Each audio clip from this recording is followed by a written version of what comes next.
Welcome back to my channel, everyone. Today I'm going to do a personal review, this is definitely not sponsored, of the new Sharpie Creative Markers. I saw them and I was super excited, especially about the brush tip ones. So this particular review is a personal review again. It's honestly more of a personal review slash first impressions, and I'm only going to be doing it for the brush markers, although at the end of the video you'll see I couldn't help but buy the bullet ones. So I am choosing a mixed media sketchbook, and I'm purposely choosing a spread, as you see here, where I can flip over and see on the other side to make sure there's no bleeding, because right here it says paint effect, no bleed through. So I specifically want to see if they're advertising it and it's true to what they are saying. My first impression here is these are super juicy. As you can see, I've already got juicy all over my finger, but that's okay. It means that they're nice and juicy. Love that I don't have to shake them. And look, every single nib comes ready to use. There's no pushing down or shaking the marker. So I have to say the nibs look beautiful and I absolutely love.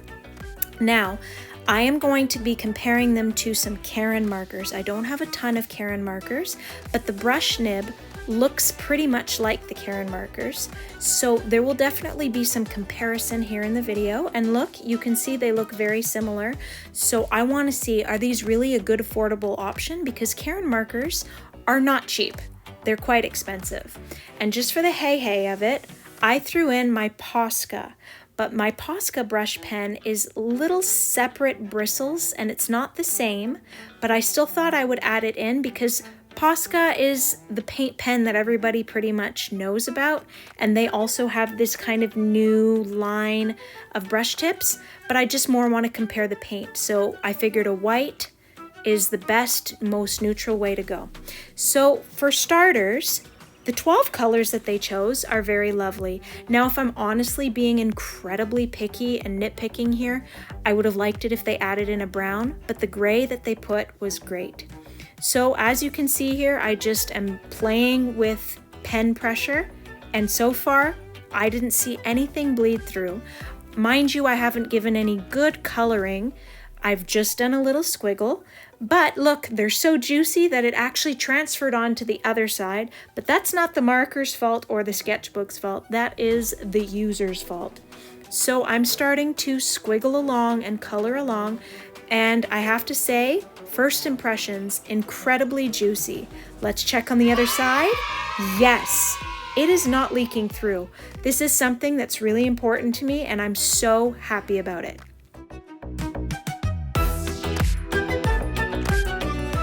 As you've just seen, I'm really impressed with the white. It's actually showing up really nicely. And I really like these nibs. They're solid and you get a really good line variation. And as I keep using them, you'll see, I think honestly, they're going to be ideal for hand lettering. Now, I really like the colors so far. I was hoping to possibly blend them, but instead it ends up picking up the other color if it's not already dried. So you can use this to your advantage and make something cool out of it. I turn them into flowers, but be aware of that if the bottom layer isn't fully dried, it will most likely pick it up. But this can be used to your advantage and it could make a really cool effect.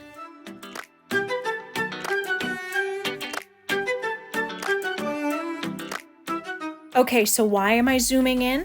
I find the orange is a little bit bizarre, and you're going to see this as I go on. But for the most part, it works well by itself, but I find when you put it with other layers, it's bizarre. Now, I have to shout out the white. Not only is it beautiful, but it actually is really opaque and it pops up on top of others. So there's definitely tons of layering possibilities. Now, these swatches are showing us that some of the colors are streaky, and even if you go in to do a second layer, some of these colors need it and others don't. But I personally don't mind some of the streakiness. It can work for you, but look at that blue. You just do one layer and you're good. It really depends what you're going for, but you can make it work for you and it gives you layering possibilities. So right here, I'm just doing all kinds of swatches Over here, I'm doing a second layer of the yellow, and you can definitely build up certain colors, and you won't really know what you like or you don't like until you use it. I am definitely over scrutinizing here. And like I said, the only marker I find weird is the orange. Overall, they dry really fast. I just found when you layer the orange, it does this little weird thing here. And I don't quite understand why, but that was the only color that was doing that. But again, if you put it as a bottom layer, it doesn't seem to do that. So I don't quite understand why. So again, personal preference. 1 layer, 2 layers, depends what you're going for. But honestly, so far, I'm really loving these markers. Some colors are more opaque than others, and it just really, it can work for your advantage.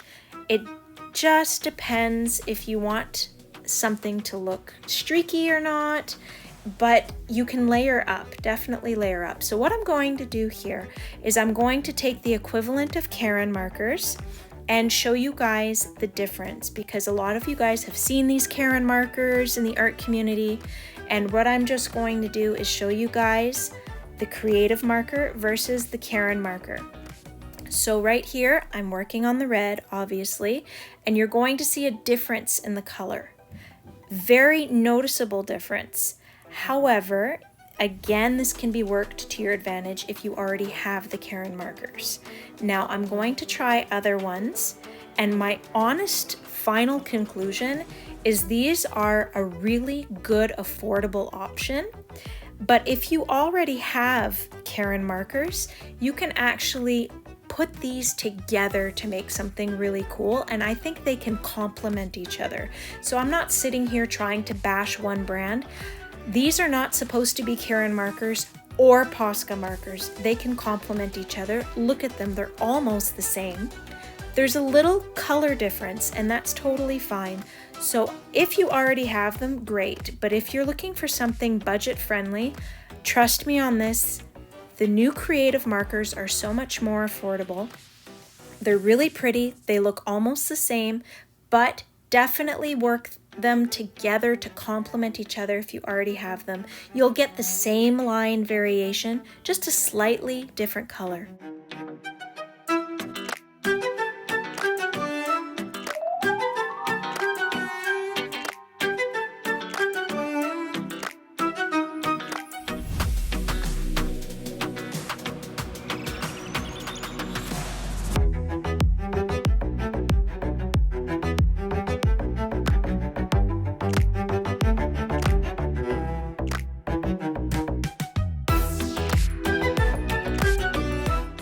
Did I mention how excited I am that it does not bleed through?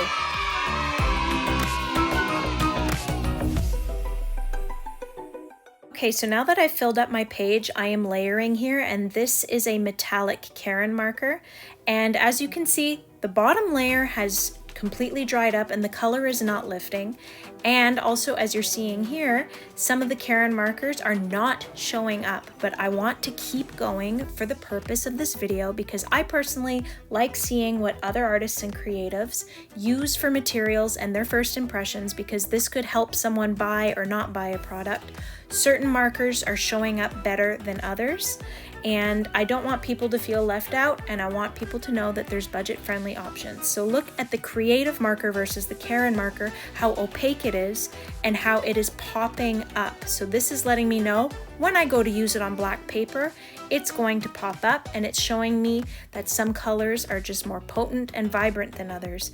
So see, just because an art supply is really expensive and everyone has it, doesn't mean you can't get a budget-friendly option. So I love how it reacts really well to any other brand that I've put on it. So far I am definitely really liking it. And in my books, there's more pros than cons. I will actually make a pros and cons list. So I just told you guys, I suspect that it'll look good on dark paper. They say that it will. So I am going to swatch it out. I love how it's coming. I love how it's popping. I love how it's just giving radiant, bright, saturated colors.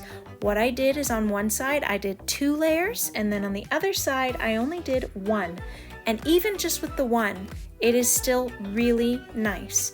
The only scrutinization I'm going to give is with one layer. You see at the end, there's like that little line, but this is me scrutinizing. And again, you can layer up not to get that line. I'm just giving you guys a full and honest first impression, but I love it. It is bright, it's beautiful, gives you lots of options, and I'm loving how these colors are turning up. It is incredibly beautiful. I absolutely love their color range. And I love that they don't bleed through. Here's another sketchbook. It is not bleeding through, friends. Excellent option, super happy, beautiful colors. Again, to scrutinize, I would like it if there was a brown, but there isn't. So I'm going to sketch something out. And again, here's the little weird reaction to the paper, again in a different sketchbook. Again, only the orange marker that does it. This is what I mean here, guys, by streakiness can work in your favor. It sounded weird when I said it, but you can actually aesthetically make it go for your vibe. I was originally going to, and then I changed my mind, but streakiness does not always mean cheap or not good. I'm loving how it is popping on the black paper. I've used every single color here, and I am absolutely in love. Like I previously mentioned, the nibs are perfect for hand lettering. So what I'm going to do is, now that I've tried them out on black paper, obviously I'm going to try them on white paper, and I'm totally inspired by their little card that they put in, and I'm going to do something, and I'm going to do something like I did in the black sketchbook, where I'm going to use every single color. And as you're seeing by my zoom ins, some colors are more opaque than others. And this is the final piece that I did here. I did a little bit of hand lettering. I'm not an expert, that's perfectly fine, but I love how the colors work together, and I loved it so much that I decided to go and to keep using it. I got curious and I'm like, okay, they're super opaque. Let's see if I have a pencil sketch underneath, if it'll cover the pencil marks. And I basically just couldn't stop creating, and I wanted to play with all of the colors, and I did multiple spreads in my sketchbook. So it's a pretty good sign when you like an art supply so much you can't put it down. So I'm just going to show you guys quickly that I just couldn't stop. I loved it that much. I actually couldn't stop. My only other complaint that I can think of offhand is they're so juicy that you can see there's like juicy marker ink everywhere. That kind of happens with all paint markers, and it's kind of a good problem to have. My other thing is that the barrel is too dark for me, and it rolls over and you can't necessarily see the color offhand. But I mean, again, I'm scrutinizing. I was going to read you guys the pros and cons, but I'm just going to show you the art instead. This is currently one of my favorite verses, and it helped me get through a difficult season. So I put it there, and now I'm just showing you guys all the little zoom-ins of all the sketches that I've been enjoying. The only other thing I could think of is maybe they could expand their range. There could be more, like the warm colors could be a little more opaque. They're a little bit more on the transparent side, but again, I'm being really picky. The only other thing that I haven't already said at this point is that they actually feel really nice to hold. I ended up getting these markers on sale. These are the bullet tip. I'm not going to do an in-depth. I'm just going to show you guys that there's a difference, but it's the same colors. There's just honestly the difference between the nibs. It's a bullet nib, and the actual barrel, which is the body of the marker, is different, as I'm going to show you guys. And again, this is all personal preference. I'm not trying to bash anybody. If you like Poscas, if you like Ohuhu, if you like Ardex, go for it. I just want to give people food for thought, and I honestly think these are good. These are affordable. You can get them on sale, and they're available pretty much everywhere. So my only other complaint is that for me, I have small hands. I noticed a difference. These are like holding kid markers when you use the bullet nib, but it's not like a huge difference. It's just I went from using a skinnier marker to a thicker marker, but the colors are exactly the same. It's just the nibs that are different. So if this helped you decide to try them, let me know down in the comments. And I hope you enjoyed this first impression. Thank you for watching my video. I hope you come back to my channel and that you have a lovely day. Bye, everyone.